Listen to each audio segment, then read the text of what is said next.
My name is Eloise, and I'm 32 years old. Let me tell you about the Thanksgiving dinner that changed everything.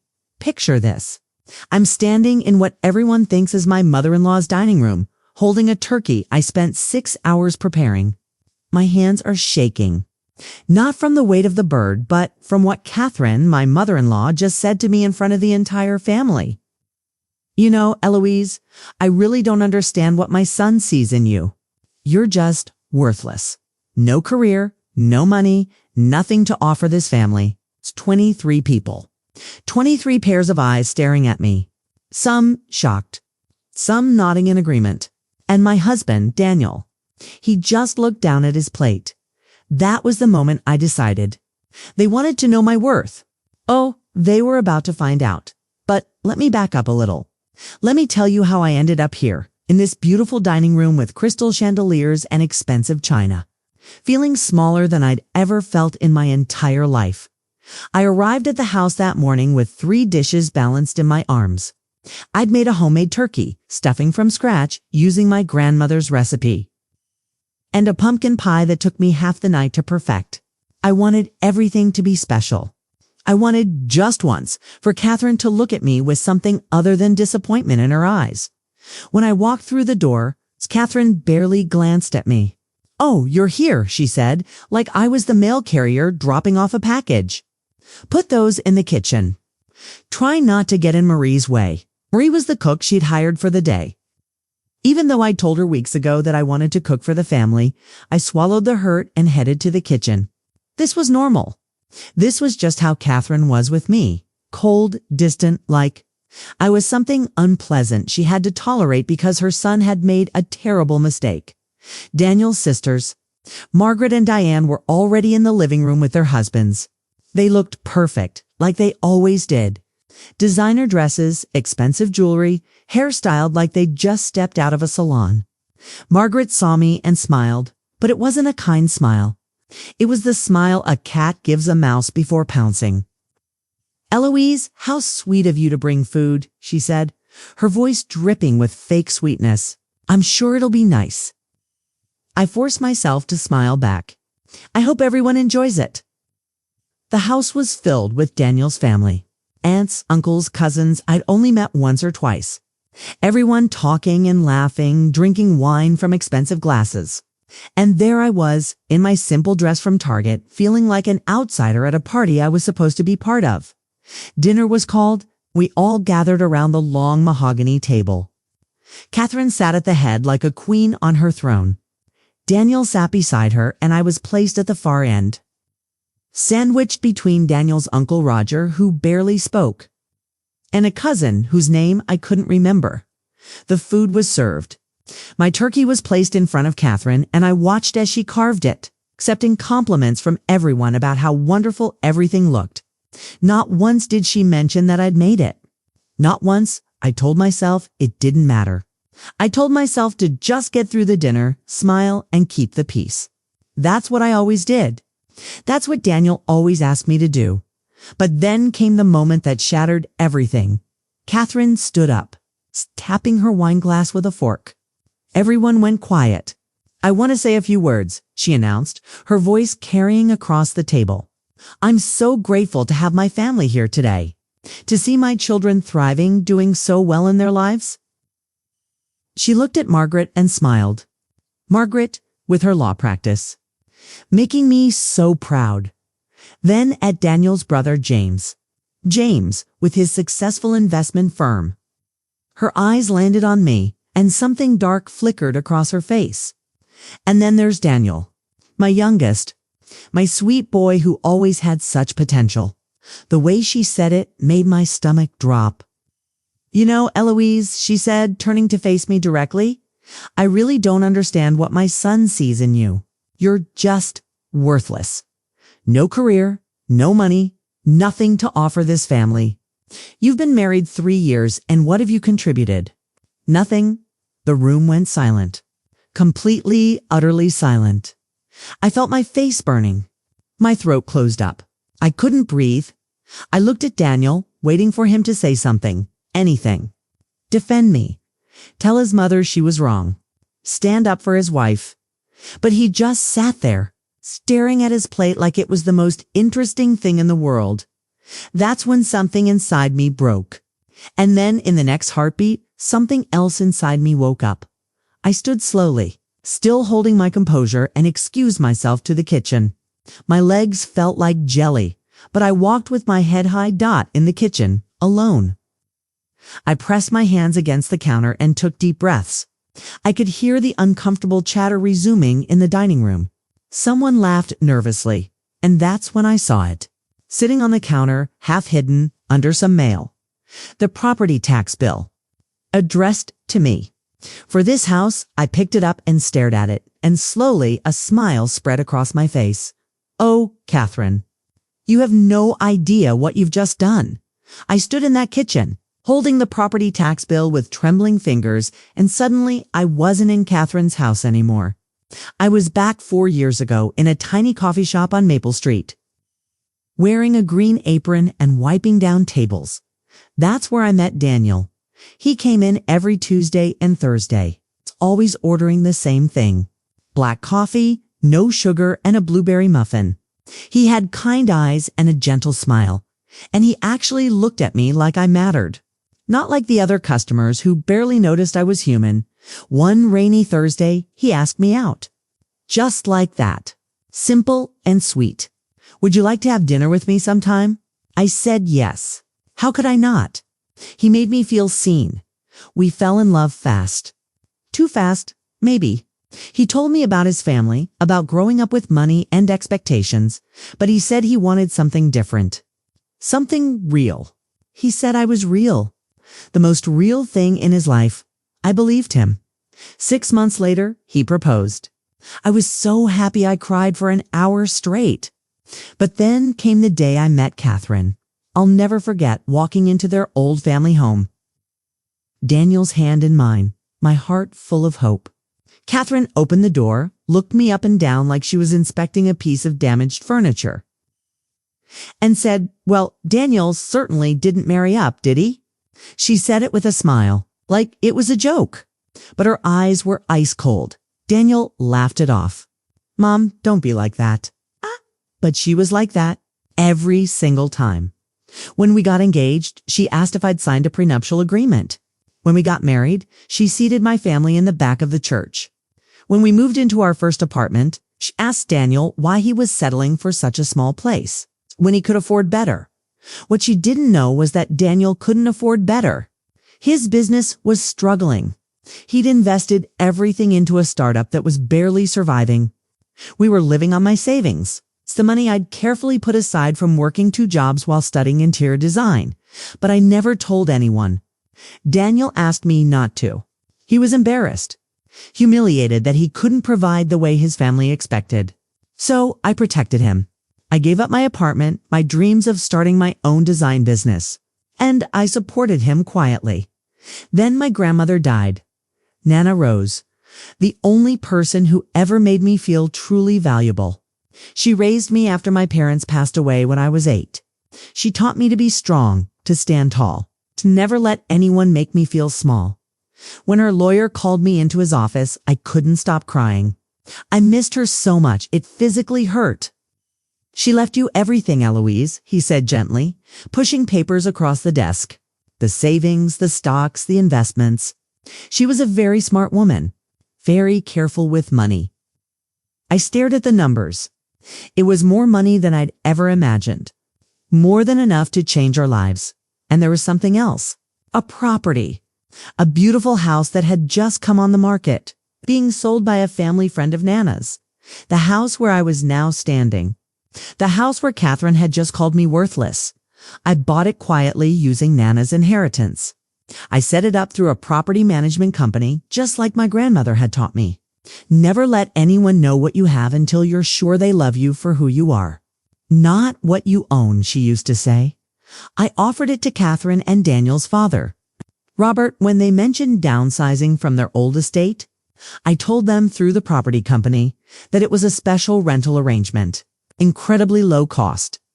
Almost free. Catherine thought it was Robert's business connections that got them such a deal. She bragged about it to her friends. "We have such wonderful connections," she'd say. This house would cost a fortune, but we barely pay anything. She had no idea it was me. Worthless me. Keeping a roof over her head. Daniel knew, of course. I told him the day we signed the papers. He was relieved, grateful even. This is amazing, Elle, but maybe we shouldn't tell my mom yet. You know how she is about money and pride. I agreed. I thought I was being kind. I thought I was keeping the peace. But peace for who? Not for me. For 3 years, I swallowed every insult, every dismissive comment, every time Catherine introduced me to her friends as Daniel's wife. With that particular tone that made it clear I wasn't good enough. Every time she took credit for things I did, every time she made me feel invisible, Daniel always said the same thing. Just ignore her. She'll come around. She's just old-fashioned. But she didn't come around.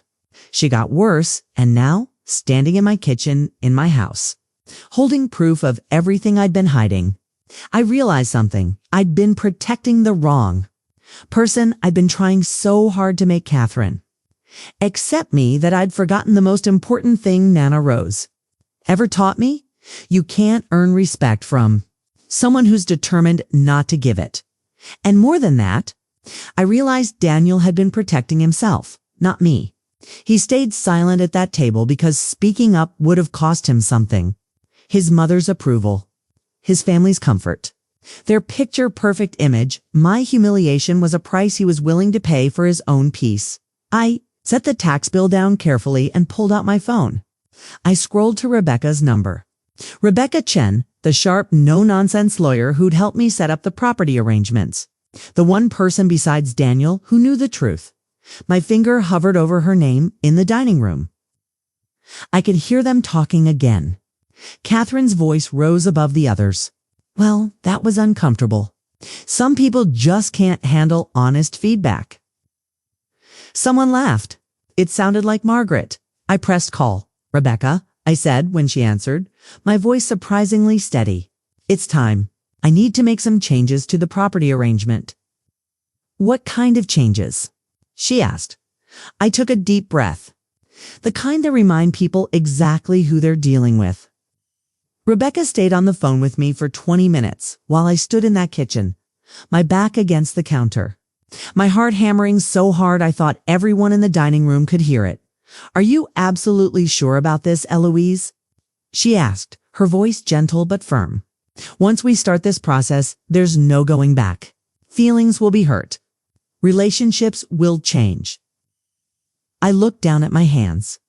They'd stopped shaking. For the first time in 3 years, they were completely steady. I'm sure, I said. I've never been more sure of anything in my life. After I hung up, I stayed in the kitchen for a few more minutes.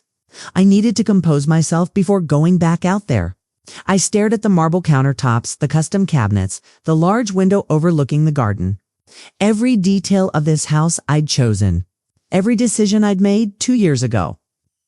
When I first walked through this property with the real estate agent, I fell in love instantly. It had high ceilings and beautiful crown molding, hardwood floors that creaked in just the right way, and a fireplace in the living room that reminded me of Nana Rose's house. It needs work, the agent had said apologetically. The roof has some issues, the plumbing is old, and the electrical system needs updating. I didn't care. I saw what it could be. I spent months renovating it. I poured my heart, my grandmother's money, and my design skills into every room. I chose paint colors at 3 a.m. I haggled with contractors. I personally refinished the banister on the staircase because I wanted it done right. When it was finished, it was perfect. It was home, done, and then I gave it away. Not really gave it away, but that's what it felt like. I let Catherine move in and take over. Let her hang her family portraits on walls I'd painted. Let her rearrange furniture I'd carefully selected. Let her host parties and accept compliments for a home she thought was hers. Why did I do it? Because I loved Daniel. Because I thought sacrifice meant love. Because I wanted so desperately to be part of a family. Again, after losing mine, I wanted Catherine to love me the way Nana Rose had loved me, unconditionally, proudly, fiercely. But Catherine wasn't capable of that kind of love. Not for me anyway. I heard footsteps behind me and turned. Daniel stood in the doorway, his face pale and worried. Are you okay? He asked quietly. That was. Mom shouldn't have said those things. Shouldn't have. Not it was wrong. Not, I'm sorry I didn't defend you. Just shouldn't have. Do you think I'm worthless, Daniel? I asked him directly. He looked startled. What? No, of course not. I don't think that. Then why didn't you say anything?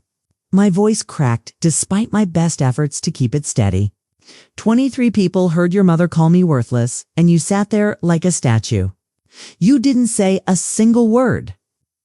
He ran his hand through his hair, a gesture I used to find endearing but now just looked weak. I was in shock. I didn't know what to say. You know how Mom gets when she's had wine? She doesn't mean don't, I interrupted. Don't make excuses for her. She meant every word. She's always meant every word. Daniel stepped closer, reaching for my hand. Look, I'll talk to her later. I'll tell her she crossed a line. Can we just get through dinner? Please? And there it was. The same request he always made. Get through it. Keep the peace. Don't make waves. I pulled my hand away. You know what the saddest part is, Daniel? I bought this house for us, for our future. I imagined our children running through these rooms. I imagined Thanksgiving dinners where I'd feel like I belonged, where I'd be loved. His eyes widened slightly. He knew what was coming. But I gave your parents this house practically for free, and your mother still treats me like I'm garbage. She stepped in. And you let her, Eloise, please, this house? I said, my voice getting stronger. Every single thing in it. I paid for it. The new roof that was installed last spring when it leaked? I paid for it. The updated electrical system. Me. The renovated master bathroom your mother loves so much. Me. The landscaping. The new driveway. The heating system that broke last winter. All me. Daniel's face had gone from pale to gray. I know. I know you did. And I'm grateful. Grateful. I laughed, but it wasn't a happy sound. You're grateful. Daniel, I've been paying for everything while your mother calls me a gold digger. Do you understand how insane that is? He opened his mouth, then closed it. For once, he had nothing to say. I walked past him, back toward the dining room. I wasn't going to hide anymore. I wasn't going to cry in the kitchen while they enjoyed the meal I'd cooked in the house I'd bought. When I entered the dining room, conversation stopped. Everyone looked at me with a mixture of pity and curiosity. Catherine sat at the head of the table, sipping her wine. Looking completely unbothered, I took my seat at the far end of the table. I picked up my fork. I took a bite of the turkey I'd spent hours preparing. It was delicious. Catherine cleared her throat. Well, I hope we can all just move past that little outburst. It's Thanksgiving, after all. A time for gratitude. Something inside me snapped. You're absolutely right, Catherine, I said clearly, my voice carrying across the table. It is a time for gratitude. I'm very grateful, actually. She looked surprised that I'd spoken. Oh, and what are you grateful for, dear? The word dear sounded like an insult. I smiled. A real smile. I'm grateful for my grandmother, Nana Rose. She taught me so many things. How to be strong. How to be smart with money. How to invest wisely. Catherine's smile became patronizing. How lovely. Family is so important. She also taught me about property ownership. I continued, watching Catherine's face carefully. About assets and investments. About the importance of keeping certain things private until the right moment. The table had gone quiet again. Daniel was staring at me with wide, panicked eyes, shaking his head slightly.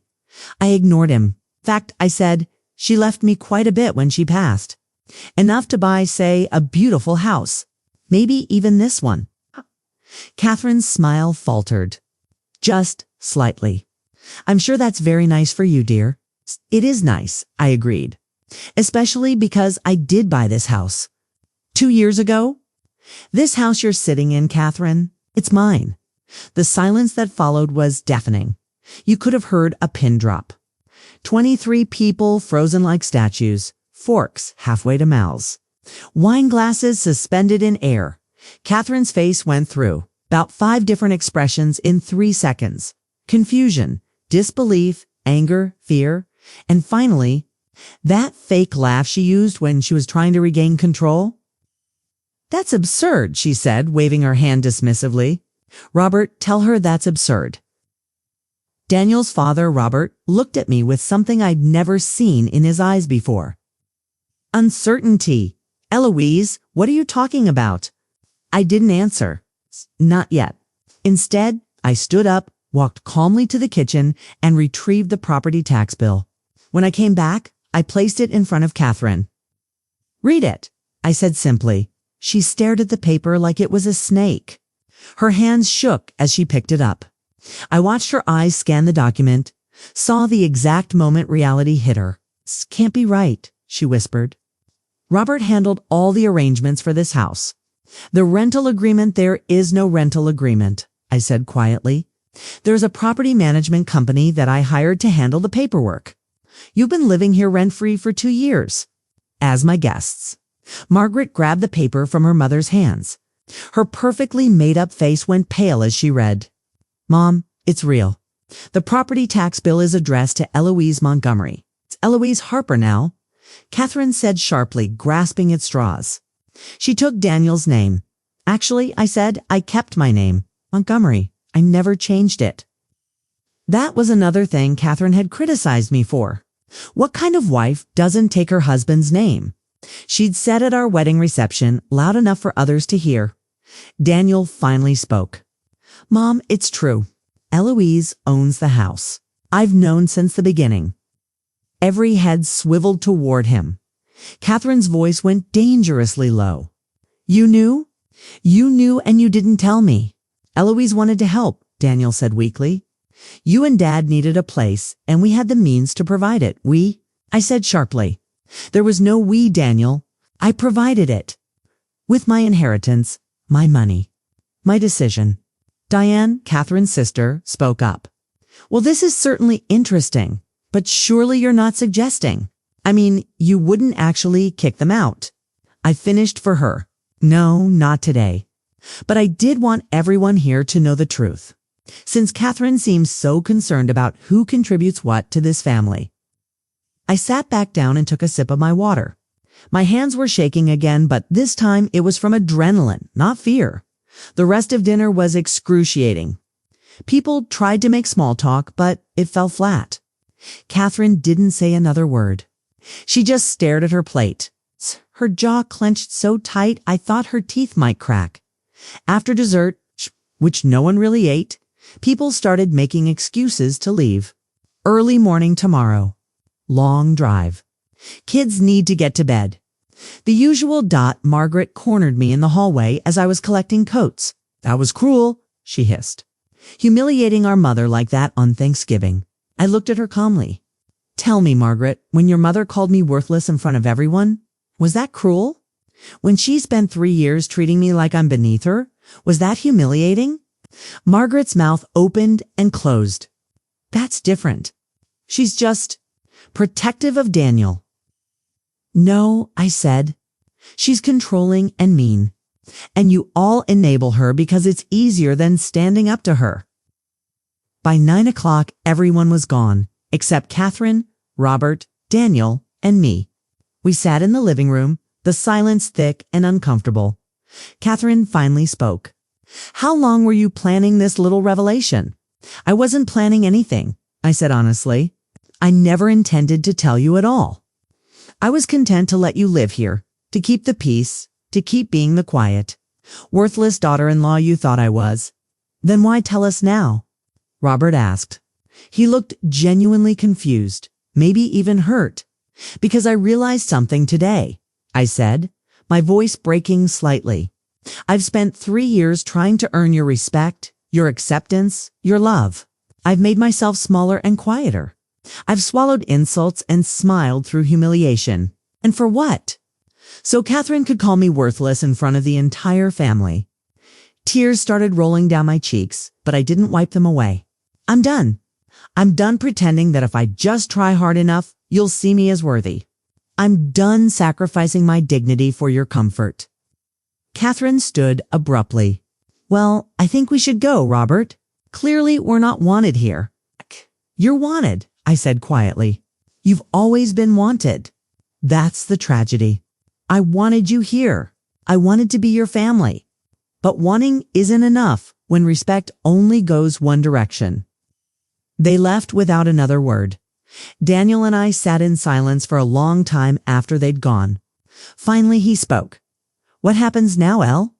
I looked at my husband. Really looked at him. I saw the boy I'd fallen in love with in that coffee shop. But I also saw the man who'd sat silently while his mother destroyed me. I don't know, I answered truthfully. I honestly don't know.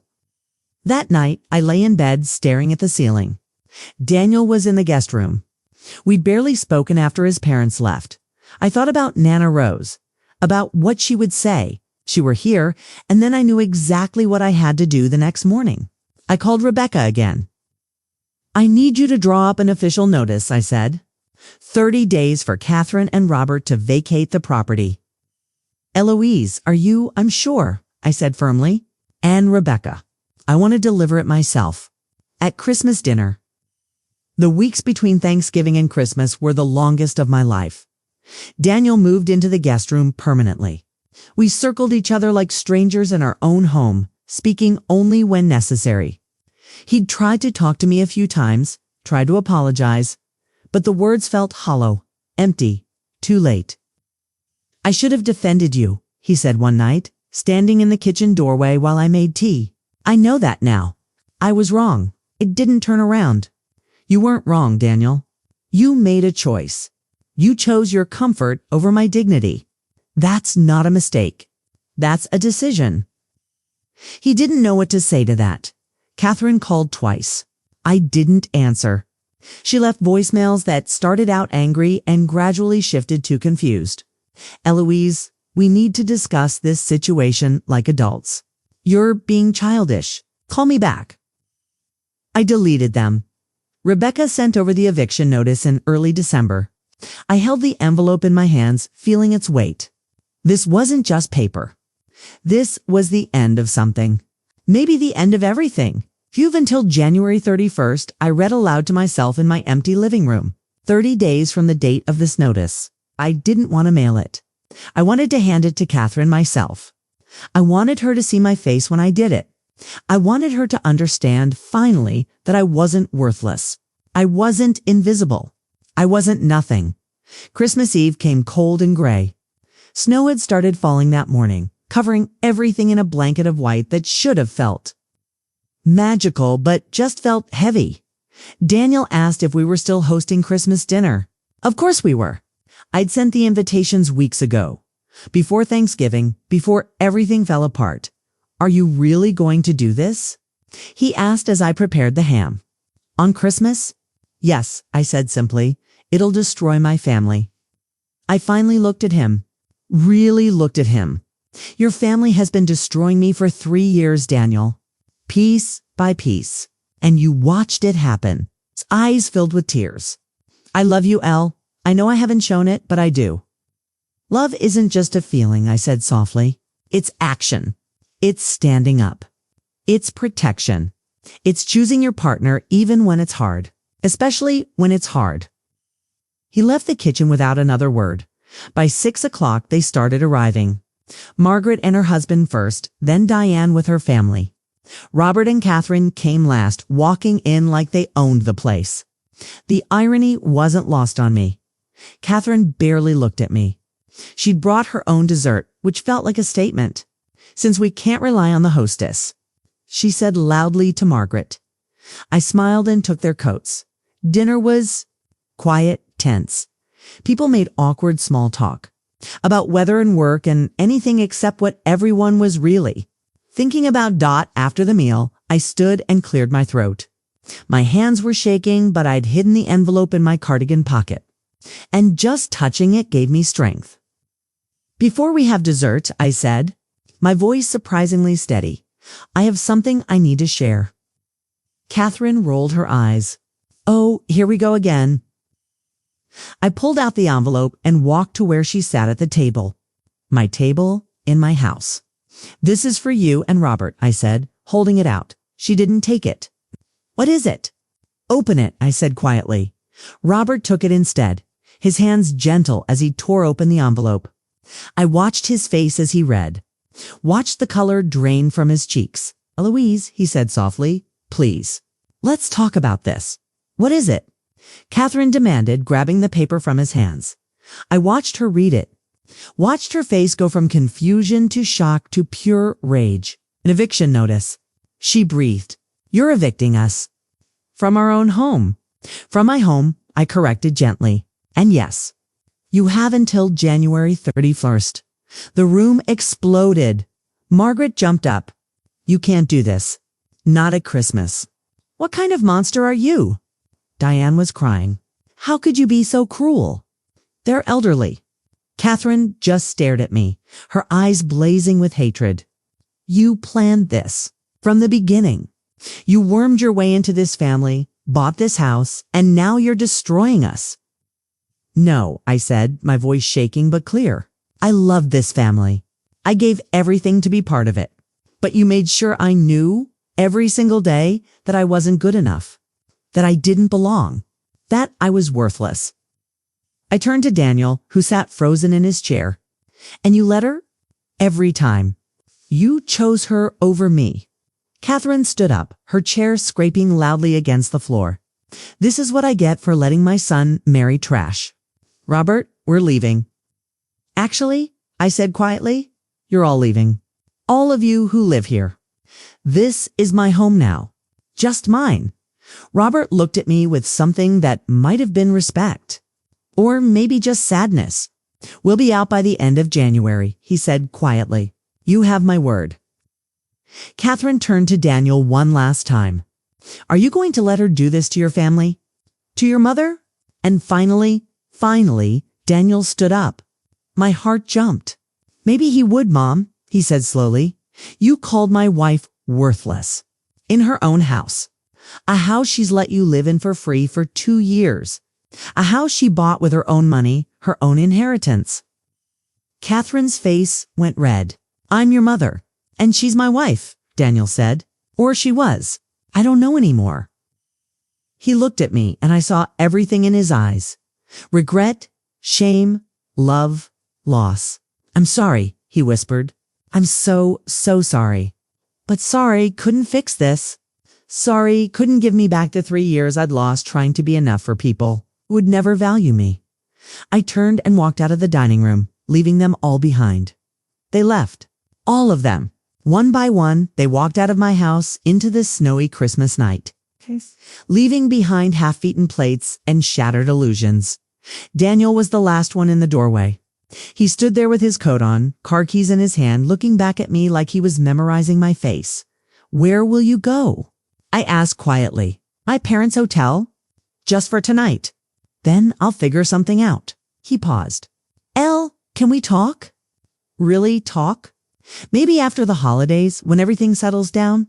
I wanted to say yes. Part of me, the part that still remembered falling in love in that coffee shop, wanted to run to him and fix everything. But I'd spent 3 years fixing things that weren't mine to fix. "Maybe," I said. "I don't know, Daniel. I really don't know." He nodded slowly. "I deserve that." He took a step, then stopped.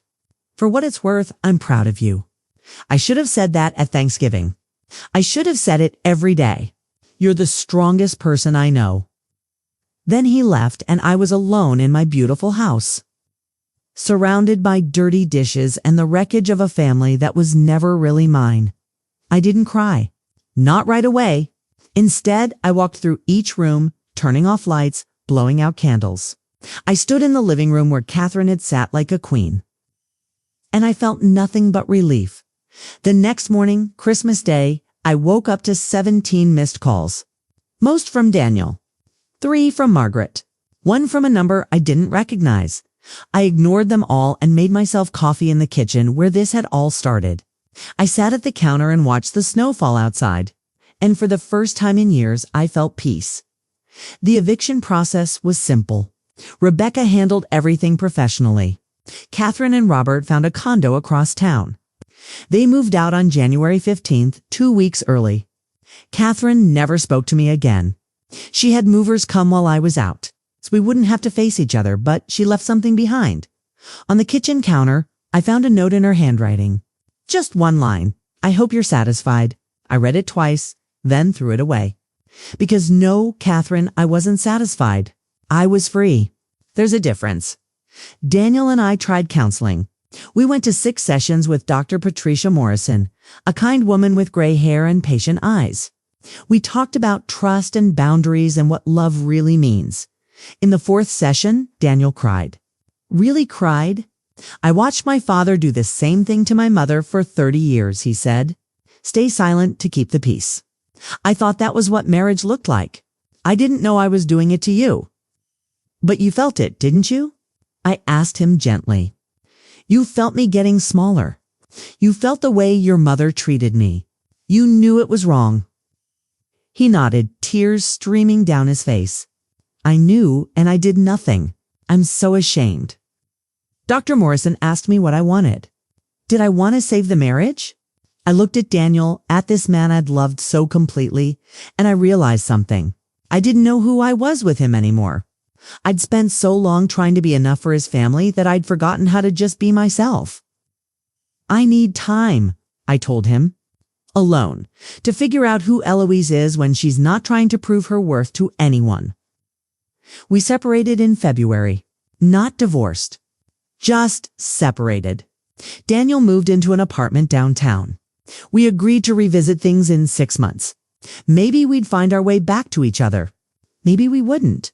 I started my interior design business again in March. My first client was a young woman named Sophia, who'd just inherited her grandmother's house and wanted to renovate it. My family thinks I should sell it, she told me nervously. They say it's too much for someone like me to handle. I smiled at her. Someone like you?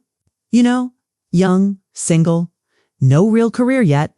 She looked down. They think I'm not capable. I pulled out my portfolio and showed her everything I'd done with this house. My house. Let me tell you something, Sophia. The people who underestimate you are doing you a favor. They're showing you exactly who they are. The question is, who are you? Her eyes lit up. I want to prove them wrong. No, I said gently. Don't prove anything to them. Prove it to yourself. That's all that matters. Spent 3 months transforming her grandmother's house into something spectacular. And when it was done, when she stood in her newly renovated living room with tears in her eyes, I knew I was exactly where I was supposed to be. Word spread. I got more clients.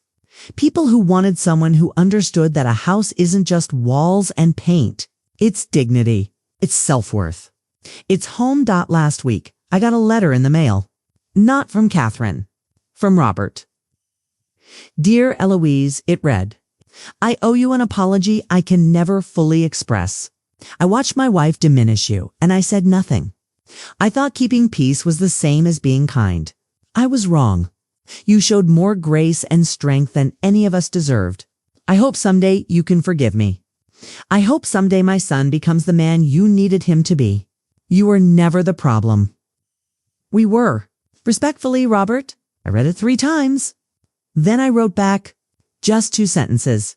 Thank you for your honesty. I forgive you. Because holding on to anger was like holding on to poison. And I was done with poison. This morning, I'm sitting in my kitchen. It's the same kitchen where Catherine called me worthless, and I'm smiling. I'm drinking coffee from Nana Rose's favorite mug, the one that says, nevertheless, she persisted. My phone rings. It's Daniel.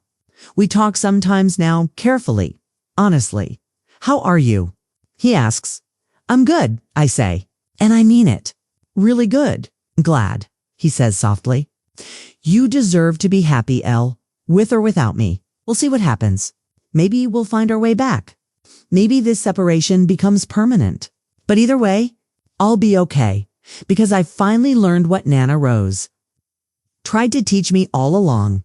Your worth isn't determined by who loves you, or who accepts you, or who sees your value. Your worth is inherent. It's yours. It always was. I'm standing in my house now, looking out at the garden I planted, at the life I'm building with my own two hands, and I'm not afraid anymore. Catherine wanted to know what I brought to the family. I brought the roof over their heads, yes.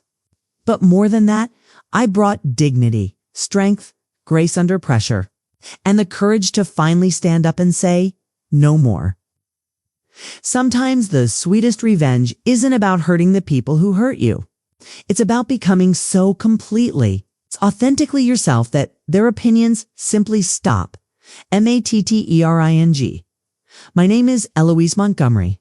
I'm 32 years old. I own a beautiful house and a growing business. I have a future that's entirely mine to shape, and I am not, never was, and never will be worthless. If my story touched you, if you've ever felt invisible or undervalued, I want you to know something. You're not alone, and you're not worthless. Sometimes we just need to stop waiting for others to see our value and start seeing it ourselves. Leave a comment and tell me about a time you stood up for yourself. What gave you the courage? What changed?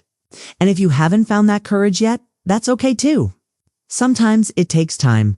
Sometimes it takes being pushed to your breaking point. But when you find it, when you finally stand up and claim your worth, everything changes. Hit that like button if you believe everyone deserves respect. Subscribe for more stories about finding your strength when life tests you. Because here's the truth. Nobody tells you you don't need anyone's permission to value yourself. You don't need anyone's approval to take up space. You don't need anyone's validation to know you matter. You just need to remember what you've always known. Deep down, you are enough. You always were. My name is Eloise Montgomery, and I finally know my worth.